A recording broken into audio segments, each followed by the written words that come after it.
Nah ini dia. Memerangi golongan Wahabi ini pahalanya paling besar di akhir zaman. Waduh. Jadi wajib memerangi Wahabi. Wajib. Jadi memerangi Wahabi ini pahalanya paling besar di akhir zaman.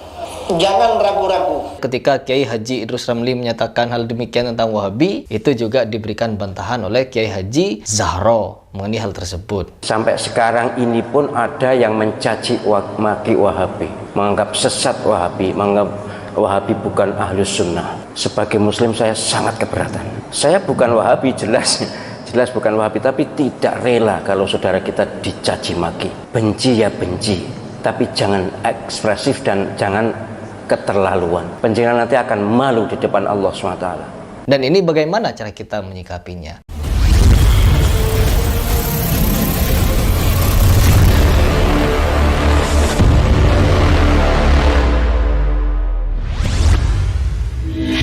Bismillahirrahmanirrahim. Teman-teman, saya mendapatkan suatu berita atau di-share satu video oleh para subscriber saya atau follower saya dari Instagram, di mana ada pernyataan dari Kiai Haji Idrus Ramli, di mana di salah satu ceramahnya beliau memberikan pernyataan untuk memerangi orang-orang Salafi Wahabi, atau katanya mendapatkan pahala yang luar biasa apabila kita memerangi kelompok-kelompok Salafi Wahabi ini. Tentunya di sini saya sebagai seorang muslim yang ikut ajaran Kiai Haji Hashim Asy'ari sangat terkejut, di mana kita kenal bersama bahwa beliau Kiai Haji Idrus Ramli ini memiliki sepak terjang yang luar biasa di dalam menegakkan aswaja. Namun saya sangat kaget ketika menonton video ini. Baik, saya akan memberikan tanggapan setelah saya menonton seperti apa video tersebut. Nah ini dia. Memerangi golongan Wahabi ini pahalanya paling besar di akhir zaman. Masya Allah. Orang yang diperangi Wahabi itu orang paling baik, yang memerangi Wahabi juga orang paling baik. Waduh. Jadi wajib memerangi Wahabi, karena ajaran Wahabi ini ajaran mungkar, Subhanallah. ajaran teruk, ajaran buruk, ajaran jelek, wajib diperangi. Ini bukan perlu saudara, ini wajib hukumnya. Karena orang itu kalau cuma Islam tuh tak cukup. Yang penting Islam, gak ada macam itu. Setelah berislam, karena Islam ini bermacam-macam. Ada Islam yang baik, ada Islam yang tak baik. Artinya jahat. Kita ini wajib mengikuti Islam yang baik. Dan tak bagi, kita ini tak boleh mengikuti Islam yang tak baik. Wahabi itu Islam yang tak baik. Kita wajib mengikuti Islam Ahlus Sunnah wal Jamaah. Iya.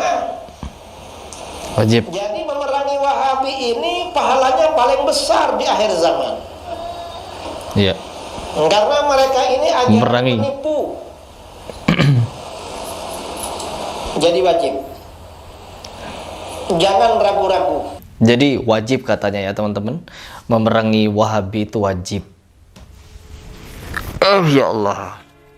Saya dari dulu itu di dalam memilih panutan atau mendengarkan suatu ceramah dari seorang ustadz adalah mengambil sisi kebaikannya. Saya juga mendengarkan beberapa ceramah atau pengajian dari Kiai Haji Idrus Ramli. Saya juga sering mendengarkan tausiah beliau. Tapi perihal pembahasan Wahabi, saya maklumi. Ya mungkin karena saya seorang muslim yang biasa-biasa saja, yang tidak terlalu ketat masalah perbedaan golongan. Namun saya sebagai seorang muslim yang baik tentunya akan memanusiakan manusia. Meskipun itu golongan Wahabi, Muhammadiyah, Nahdlatul Ulama, dan lain sebagainya, saya memandang mereka sebagai manusia. Jadi saya harus berlaku baik ya. Berlaku baik dengan cara apa? Mendengar apa yang dia ucapkan, apabila ada yang benar ya kita ikuti. Karena apa? Mereka adalah orang ahli ilmu. Beda lagi apabila orang yang berbicara adalah preman atau orang-orang yang bodoh di dalam segi akidah atau di segi fikih. Maka kita tidak boleh mengambil rujukan. Jangan mengambil apapun yang keluar dari mulut orang yang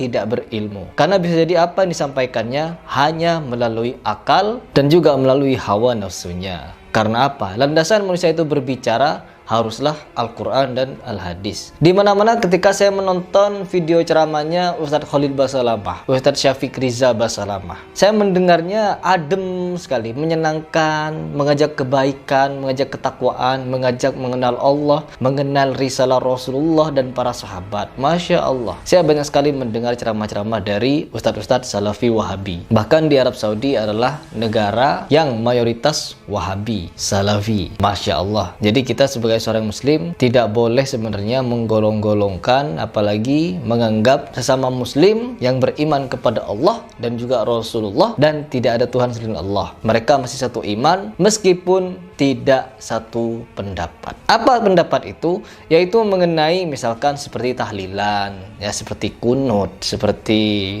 maulid Nabi, ya.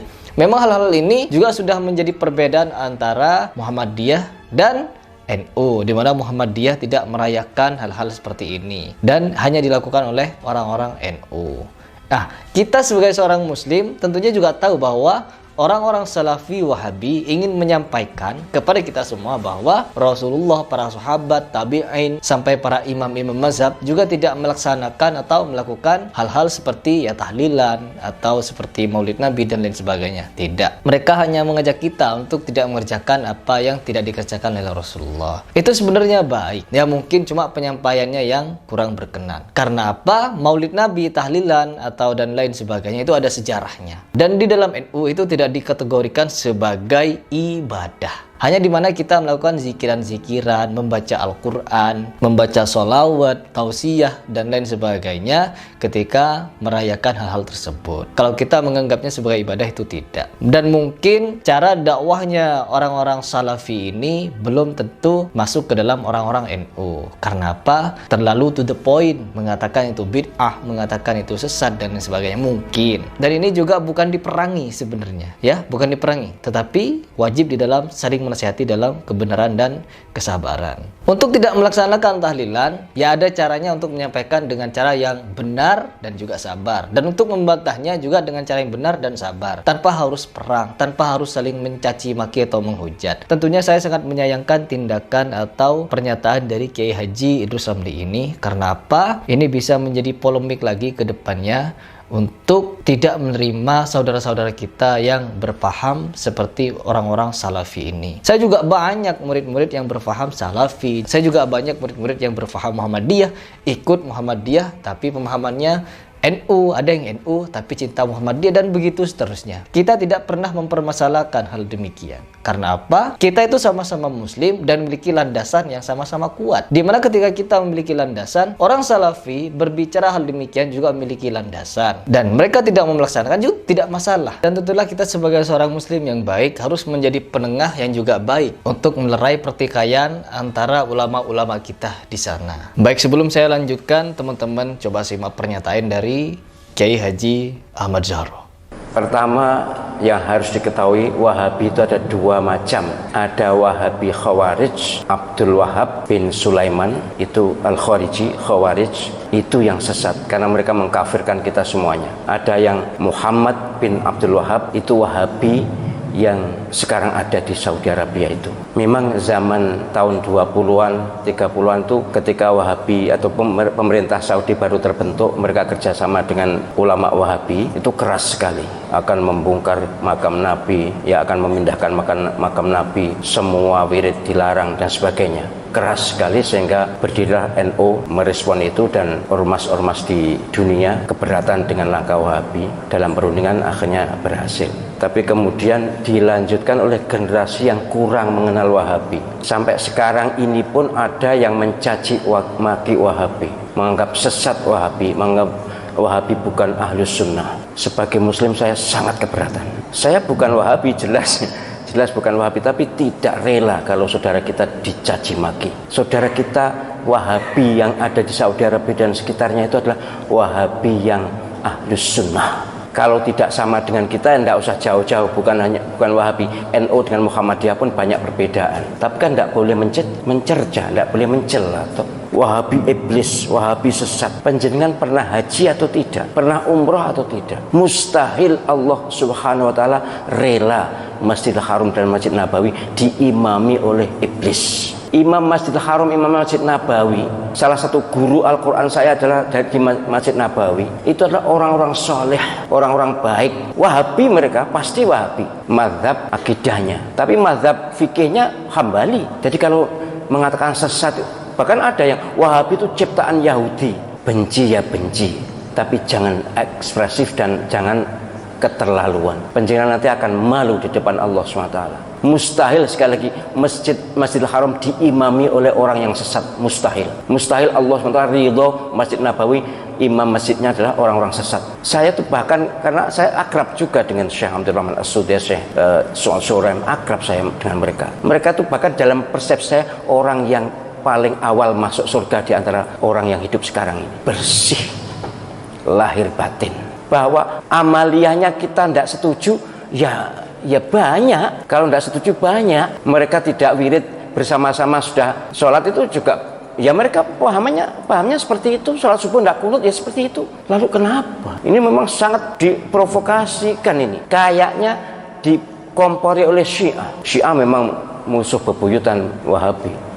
Baik, teman-teman, itu adalah pernyataan dari Kiai Haji Zahro, di mana beliau juga memberikan pandangan atau pendapat sebenarnya bagaimana cara kita bersikap terhadap saudara-saudara kita yang memiliki pandangan yang berbeda seperti Salafi Wahabi. Tentunya kita sebagai seorang muslim, kita harus pandai memilah dan memilih, yaitu bagaimana cara kita bersikap ketika kita mendengarkan suatu pernyataan yang dibuat oleh Kiai Haji Idrus Ramli, mungkin dari Kiai Haji Zahro, atau Ustadz Khalid Basalamah, Ustadz Riza Basalamah, Ustadz Abdul Somad, dan lain sebagainya, ketika apa yang mereka sampaikan kurang sejalan dengan Quran dan hadis. Contohnya ketika Kiai Haji Idrus Ramli menyatakan hal demikian tentang Wahabi, itu juga diberikan bantahan oleh Kiai Haji Zahro mengenai hal tersebut. Dan ini bagaimana cara kita menyikapinya?